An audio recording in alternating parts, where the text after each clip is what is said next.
Here's what's coming up on the program. More revelations made in the alleged secret wealth and offshore dealings of the rich and powerful. We'll be speaking to one of the news media involved in the investigations by the ICIJ. Plus, India's Supreme Court rules on compensation for families hit by deaths due to COVID-19. Thanks for joining us on the program. I'm Amarachi Ubani in Lagos. The world has been reading reports of financial documents known as the Pandora Papers, published by several major news organizations on Sunday, that allegedly shows the world leaders as secret stores of wealth. The dump of almost 12 million records comes 5 years after the leak known as the Panama Papers, which exposed how money was hidden by the wealthy in ways undetectable by law enforcement agencies. It was a result of investigations by the International Consortium of Investigative Journalists, which says the new trove of files were linked to dozens of current and former national leaders and amounted the biggest leak of offshore data in history. The group, however, did not say how the files were obtained, and we cannot verify the allegations nor the documents.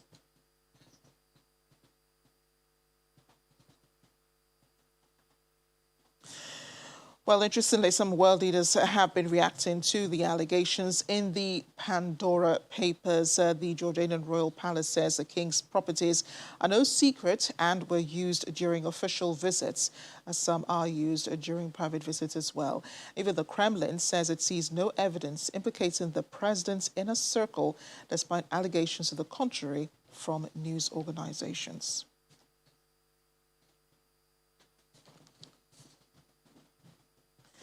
We'll have more on the Pandora Papers in a moment, but Israel has accused Iran of plotting to kill Israelis in Cyprus after the police there arrested a man suspected of being hired to carry out the attacks. The Israeli Prime Minister's office said an act of terror was orchestrated by Iran against Israeli business people living on the island. His office denied media reports that the target was Israeli billionaire Teddy Sagi. Iran, Israel's arch foe, has denied Israel's claims. Local media say the suspect, said to be a 38-year-old Azeri using a Russian passport, was arrested a week ago in Nicosia after crossing from Turkish-occupied northern Cyprus.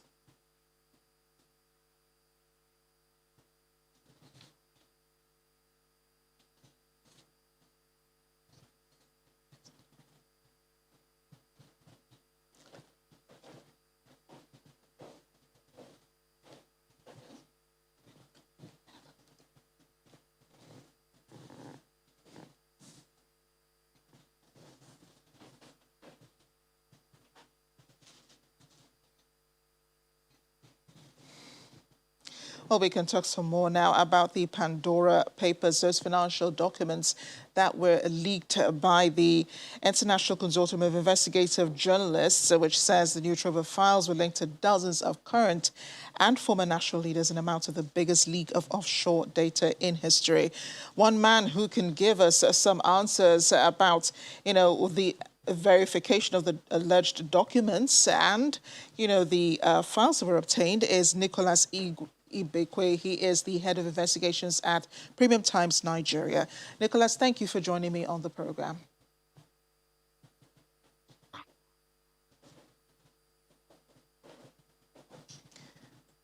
Nicholas, thank you for joining me on The World Today. Yeah, thank you. Thank you so much, Amaka. Thank you for having me. Great. So what triggered interest in this investigation? Well, the investigation really is more of a leak.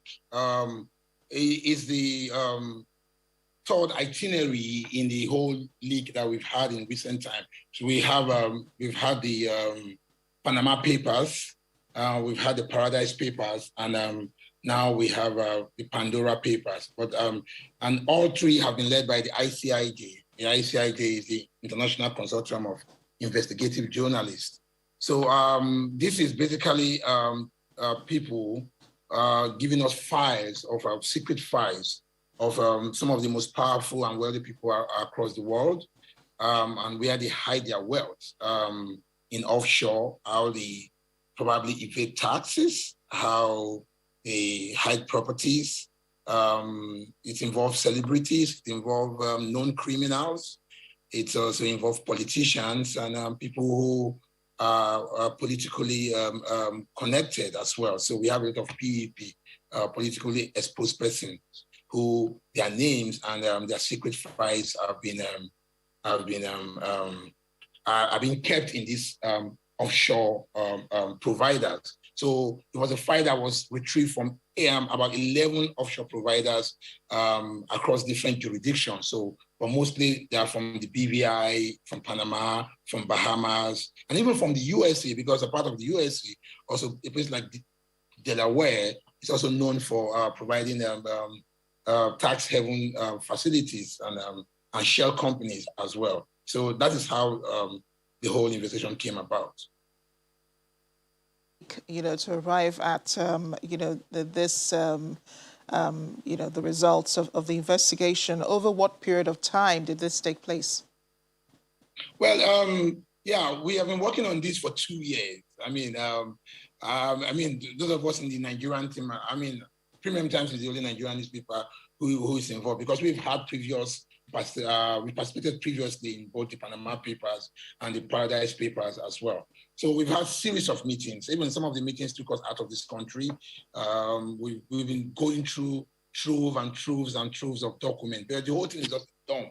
So you have to go in there and basically digitally, you're looking for a needle in a haystack, so to speak. So you have to start looking for Nigerian specific files, because sometimes they're not separated, and you have to keep using the search function and bringing them. When you get the files, you have to start looking at adding context to it, trying to find out who are these people and all of that. So we are working on a lot of trove of documents. We are looking at Nigerians who have hidden, who have set up offshore shell companies to buy properties in the UK. We're looking at about 200 plus properties worth, several millions of pounds of Nigerian owned property. Some of these properties have also attracted law enforcement interest. We are looking at clergymen, non-clergymen, who basically also have offshore company with their families. We are looking at politicians and politically connected. We are looking at a former top judge, a former top judge of this country, who also have who also have offshore facilities. We are looking at businessmen also, businessmen who have been linked to certain people who have been accused of corruption and all of that, who are buying series of properties over a short period of time. So these are the things that we are basically trying to look at. We're basically trying to put out there. People may ask me, why are you doing this? There's three reasons why we have to do this. First is that while the offshore is technically not illegal, for instance, in Nigeria, it's not illegal to own an offshore company. Before a private citizen, it's not illegal. It's not illegal, but if you are a public officer, you are not allowed to. If you own an offshore company, first you have to declare it in your code of conduct form, a bureau form. Most of the people we look at didn't declare that they are these assets. You have to resign as a director. Many of them didn't resign as director. We also found out a lot of governors and ex-governors have foreign accounts. It's against the Nigerian constitution that prohibits this specifically and says you cannot own foreign account. But apart from that, there's also the issue of tax avoidance. People do all of this offshore thing in order to avoid paying their fair share of taxes to the country. And if politicians are doing this, you begin to wonder what they expect of the ordinary people. Then again, lastly, it's also the case of inequality. We have a few people who have stored billions of naira, trillions of naira, even in trusts, in offshore companies, while most of the companies are a lot of the population in the country are basically living in less than $2 in a day. Why would a politician have so much money stored somewhere without any verifiable means of income that would lead to all of that? Yeah. Yeah, so I do understand, the driving force behind, this investigation, and it's quite revealing. Although these are allegations, and global leaders and politicians, some of them have begun to react, to these allegations. We won't discuss, of course, their responses yet. But how different is this from the Panama Papers were leaked in 2016? You say that you were also involved in that. I mean, your organization was also involved, in the 2016 Panama Papers. So how different is this from that? Well, it's different first, it's in the scale. We are looking at 11 up to 12 million files here. We're looking at 600 journalists across 120 newsrooms across the world working on this. We're looking at politicians in over 90 countries. Look at that. So the scale this is the biggest collaborative investigation in the history of man, if you want to, if you allow me to use that. So it is huge. It is in that instance, and even if you look at the number of time used, allowed for different newsrooms to get involved in this and begin to go into this trove of documents and bring them out and analyze them and call them and all of that. So in that, I mean, alone tells you how huge this is. So that is the difference between these, and Panama. And again, for the Panama paper, we just talked about only one offshore provider, which is Mossack Fonseca in the city of Panama. That's why it's called the Panama Papers. Here we have 11 different offshore providers from different jurisdictions. So so the scale alone is the immediate thing that comes to mind to tell you that that's how it's different from the Panama paper. Nicholas, thank you. Thank you so much. And quite revealing, these documents are still reading them, and so much information is still coming out of this. So thank you again for joining us on The World today. Yeah, thank you very much, Amaka. Nice having me. Let's just recap what we've been talking about all day, which is the major story on major news networks around the world, which is the reports from the Pandora Papers published by several news organizations on Sunday that allege world leaders secretly stored wealth in different accounts across the world. The dump of almost 12 million records comes 5 years after the leak known as the Panama Papers, which exposed how money was hidden by the wealthy in ways undetectable by law enforcement agencies. As we heard from Nicholas, it spanned 2 years of digging through financial documents and, this investigation by the International Consortium of Investigative Journalists, troves of files linked to dozens of current and former national leaders and amounting to the biggest leak of offshore data in history. These are all allegations. Some world leaders have begun to react to the information as, they're being indicted in this report. Some world leaders, such as the Jordanian royal palace, says the king's properties are no secret and were used during official visits. Some are also used during private visits. The Kremlin says it sees no evidence implicating the president's inner circle, despite allegations to the contrary from the news organizations. Nicholas did say that this, of course, the result of this is the information we're getting, which is troves and millions of dollars stored up in different offshore accounts across the world.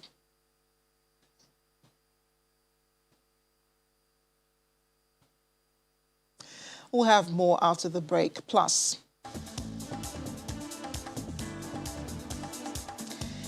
he's 81, but nothing is stopping Nick Gardner from climbing mountains for a good cause. Stay with us. We've been talking about the Pandora Papers published by several major news organizations on Sunday that allegedly show world leaders' secret stores to wealth. A dump of almost 12 million records comes 5 years after the leak known as the Panama Papers, which exposed how money was hidden by the wealthy in ways undetectable by law enforcement agencies. Let's bring in CEO, Carry Assets Limited, Mr. Johnson Chukwu. He joins me now from Victoria Island. Mr. Chukwu, it's great to have you on the program. What were your initial thoughts on this investigation? Thank you, Amarachi, for having me. My initial thought is that the efforts by the publishers of that Pandora paper ended up clouding some critical points they wanted to make. And I was quite happy when the guy from the Premium Times came on live and spoke on the motives behind the publications. The challenge I have with the publication is that they ended up mixing and combining those criminals with those who have genuine investments. And Amarachi, I must point this out. There's actually nothing wrong or illegal about having accounts or opening a business in a tax haven. Even in countries like our own country, there are locations we have carved out as export-free trade zone, where if you go there and set up your manufacturing activity, you're not going to pay excise duties because you're an export-free trade zone. We, at some point, wanted to set up special economic zones where the physical policy that will govern the special economic zone will be different from what obtains elsewhere in the country. So there are taxes that you can avoid by setting up in such locations. So globally, there are countries that are competing with being low tax societies. If you remember, until recently, Dubai, United Arab Emirates, Nigerians were going there because there was no value-added tax. At that point, if the tax regime there was to attract people to come to those countries. There are countries like St. Kitts that is competing based on issuing their passport so that you can travel elsewhere in the world. So there is actually nothing criminal about setting up operation or business in a tax-free zone or in a low tax haven. A lot of businesses that are into investment, fund managers set up in such location because they can't afford to pay huge taxes. As a country, we're going to get to a point when we achieve fiscal federalism, where states will have lower tax, personal income tax, lower sales tax, so as to attract investors. So eventually you want to build volume that will compensate for the reduction in taxes. So we need to separate that. And I think the emphasis should be, what are the proceeds of this investment? Are they criminal investments? Are they proceeds of criminal activities? Are they politicians who have stolen money from their local governments and taken those money elsewhere? Are they proceeds of criminal activities that have been taken to places where they cannot be traced? So that should be the focus of this conversation, so that we don't end up mixing those who have genuine business, because I know almost all the private equity firms operating in the country have set up their registration elsewhere in the country. They are mostly registered in tax-free locations, and they still operate here legally. And so they pay minimum taxes. What should we now do about these investigations and the allegations were made against these individuals? Yes, I think the investigators or the writers of those articles need to do a more job. And that job will be to separate the chaff from the grain. They need to separate for us. As a society, as a global society that are consuming the output of their work, those who are criminal, those who stole money, those politicians or other corporate leaders, or he mentioned even including church leaders who have stolen money, who are living or proceeds of illegal activities, so that the world can name and shame them. But if you put them and mix them up with people who have genuine businesses, who actually set up in low tax societies so that they will optimize their tax, that's what we call tax avoidance. And in text, you have tax evasion. Tax avoidance is if you refuse to consume a product that is taxable, or if you structure your affairs in such a way that your tax liability be minimal, it doesn't amount to crime. But when you have tax evasion, that means you have actually, you are subject to tax, but you refuse to pay that tax. So in the case of people setting up operations in tax havens, it's called what? Tax avoidance. And if you mix everybody up, we end up judging those who have genuine businesses. I don't want to mention names of private equity operators in the country. Some of the biggest in the country, they have set up in Virgin Island and all those places. And that's where they are registered. So, but if you now mention those who own those private equity firms and consider them as criminals, I think we'll be doing the world a lot of injustice. Mr. Chukwu, thank you again for joining us on The World Today. I think there's still a lot to be discussed on this. And, these allegations that have been brought up still need to be verified. But thank you again for revealing your thoughts on The World Today. My pleasure.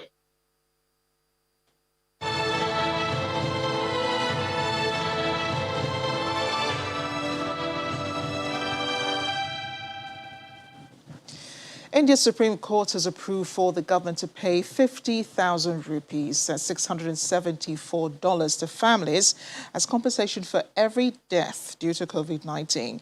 It follows a petition by lawyers seeking compensation under the country's disaster management laws. Court says a payment should be made within 30 days after a family submits an application, as experts arrive at different estimates after examining deaths, a measure of how many people are dying than would be expected compared to the previous years. Let's get more on the situation in other countries in our global update. The decision by the Indian Supreme Court comes as the World Health Organization says nearly 6.19 billion doses of vaccine have been administered across the world, with many countries seeing a notable decline in COVID-19 infections. Also, the WHO says the cumulative total of global COVID-19 cases has exceeded 233.5 million, with the death toll hitting 4.77 million as of Friday. Staying with vaccinations, China has administered over 2.213 billion doses of COVID-19 vaccines as of Sunday in the 31 provincial level regions and Jiangxi production and construction core by the end of Sunday. Beijing had registered more than 40.12 million doses as of Sunday, with over 20.4 million people having been vaccinated. Meanwhile, in Thailand, students in the capital Bangkok have been taking the Pfizer jab ahead of schools reopening in November. Nearly 90% of over 35,000 students have registered for vaccination. Bangkok hopes to distribute both doses by the end of October, so says the Bangkok Metropolitan Administration Governor Aswin Khamuang. Finally, New Zealand has abandoned its strategy of eliminating coronavirus amid a persistent Delta outbreak and will instead look to live with the virus and control its spread as vaccinations rise. The Pacific nation was among just a handful of countries to bring COVID-19 cases down to zero and largely stayed virus-free until an outbreak of the highly infectious Delta variant in mid-August frustrated efforts to stamp out transmission.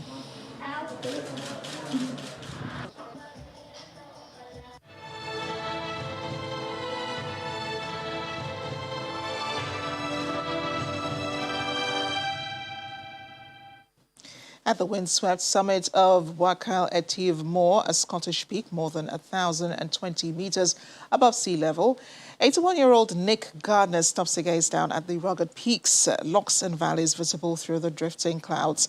For him, he moved with his wife Janet from suburban England to a remote corner of the Scottish Highlands at the age of 50. Climbing mountains has become more than just a boyhood dream. 2 years after being diagnosed with Alzheimer's in 2018, Janet, a former teacher, also suffers from osteoporosis. She became so ill she needed 24-hour care. Garner was devastated and decided he needed a challenge to help him cope. A couple does live a quiet life, but they're used to each other's constant companionship for over 30 years. Suddenly, that was gone. Climbing enabled Garner to refocus and avoid the mental health problems he was certain would begin to plague him if left without a purpose. A task he set himself will challenge many half his age, which is to climb all 282 of Scotland's mountains above 3,000 feet in 1,200 days. Well, he's completed 177 so far. In honor of Janet, he's raising money for charities, helping those with Alzheimer's and osteoporosis.